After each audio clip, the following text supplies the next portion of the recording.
Hello, my name is Reese Holahan. I'm a junior and a dual major in Communication Disorders and Sciences and Vocal Performance, and my faculty advisor is Dr. Bridget Russell. I will be presenting on my study, The Effects of Sung and Spoken Production of L on Formant Frequencies. I will be sharing the background and procedure for a study that will expand into the next year. I hope to move toward answering the question, do classical singers actively manipulate the production of L sounds to facilitate resonance in singing? As an intermediary step, I seek to answer the more basic question, are there notable formant differences between sung Ls and spoken Ls? It is first important to be familiar with the source filter theory, which states that vocal folds are the source of vocal sound. They create a complex sound which consists of many frequency components known as harmonics. The vocal tract then serves as a filter through which the sound travels. Portions of the vocal sound are amplified or dampened as a result of the vocal tract configuration. These modifications create the individualized sound of people's voices and allows for the articulation of speech sounds. The resonances of the vocal tract responsible for localized amplification of harmonics are called formants. Formants create patterned differences within the sound and are manipulated by changes to the vocal tract configuration, most often through the movement of the tongue. The first two formants are important in differentiating vowels. Classical singing gives formants an entirely new layer of importance. Because the formants serve to amplify parts of the vocal sound, it follows that they can be used strategically to boost the sound of the voice, allowing it to be heard over the top of an orchestra and giving it the full, robust sound that is typical of the classical voice.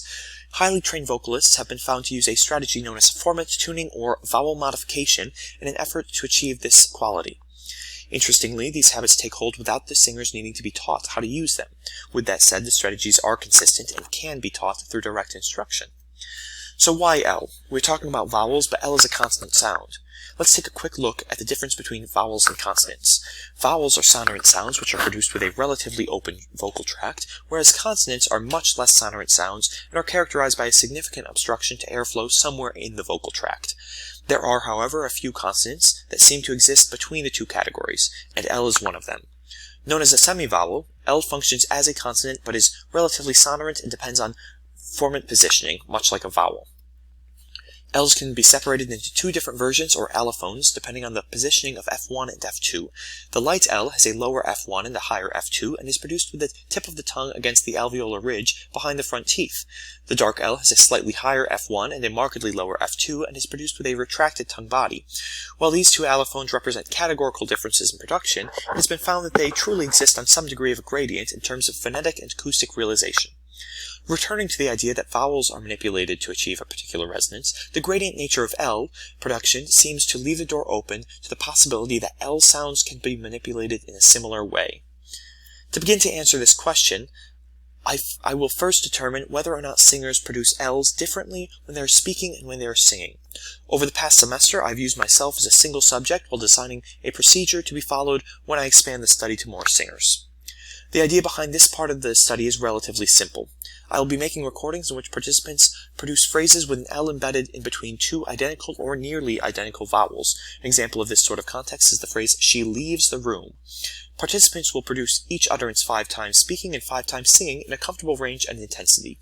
Participants will be recorded with a head-mounted microphone which allows for the control of distance and directionality of the speaker or singer in relationship to the microphone, while allowing the speaker or singer to move freely without impedance.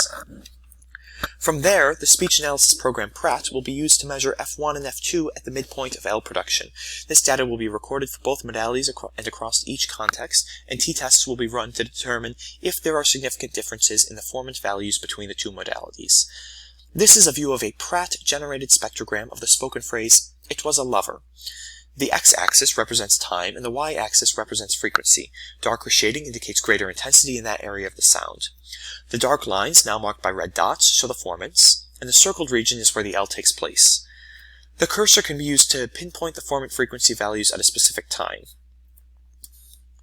Early data from my single-subject pilot seems to indicate that singers employ a lighter variant of L phoneme even in contexts which would normally call for a darker L. It must, however, be viewed with caution, as it only studied one participant who was keenly aware of the phenomenon being studied.